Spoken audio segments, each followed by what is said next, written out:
Welcome to Viva.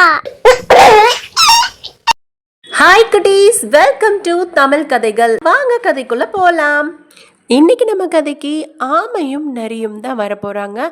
ஒரு காட்டில் ஆமையும் நரியும் நண்பர்களாக வாழ்ந்து வந்துட்டு இருந்தாங்க. அப்போது ஆமைக்கு தன்னுடைய முதுகில் இருக்க ஓடு பிடிக்கவே இல்லை. ரொம்ப கனமாக இருக்குது அப்படின்னு சொல்லி ரொம்ப வருத்தப்பட்டுச்சு. அந்த நரிக்கிட்டேயும் சொல்லிட்டு இருந்துச்சு, என்னால் ஓட முடியல, வேகமாக பறக்க முடியல, எனக்கு இந்த ஓடே பிடிக்கல அப்படின்னு சொல்லிட்டு வருத்தப்பட்டுட்டு இருந்துச்சு. அப்போ நரி சொல்லுச்சு, நீ ஏன் கவலைப்படுற? கடவுள் ஒவ்வொரு விலங்குகளும் பாதுகாப்பாக இருக்கணுங்கிறதுக்காக தான் அந்த சூழ்நிலைக்கு தகுந்த மாதிரி உடல் அமைப்பை அமைச்சு கொடுப்பாரு அப்படின்னு சொல்லுச்சு நரி.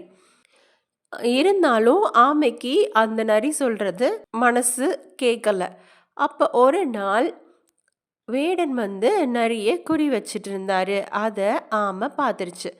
அப்போ குறி வச்சு விட்ட அம்பை தடுக்கிறதுக்காக நடுவில் போய் நின்றுச்சு. அந்த ஓட்டு மேலே அம்பு பட்டுச்சு.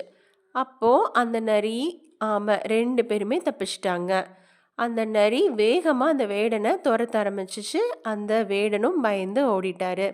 அப்போ தான் நரி சொல்லுச்சு, பாத்தியா, நான் உனக்கு ஆல்ரெடி சொல்லியிருந்தேன்ல, இந்த மாதிரி ஏதாவது ஆபத்துலேருந்து நம்ம தப்பிக்கணும் அப்படிங்கிறதுக்காக தான் கடவுள் ஒவ்வொரு விலங்குகளுக்கும் தன்னுடைய சூழ்நிலைக்கு தகுந்த மாதிரி, தன்னுடைய காலங்களுக்கு தகுந்த மாதிரியும் உடல் அமைப்பை அமைச்சிருப்பாருன்னு சொன்னேன் பார்த்தியா.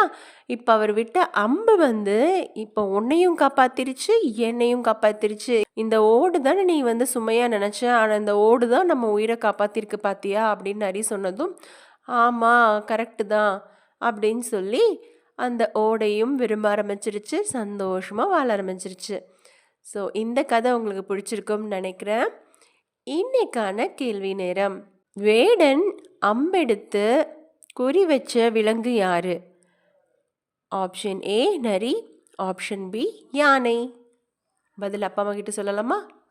Keep watching, keep on subscribing. I will video. See you soon.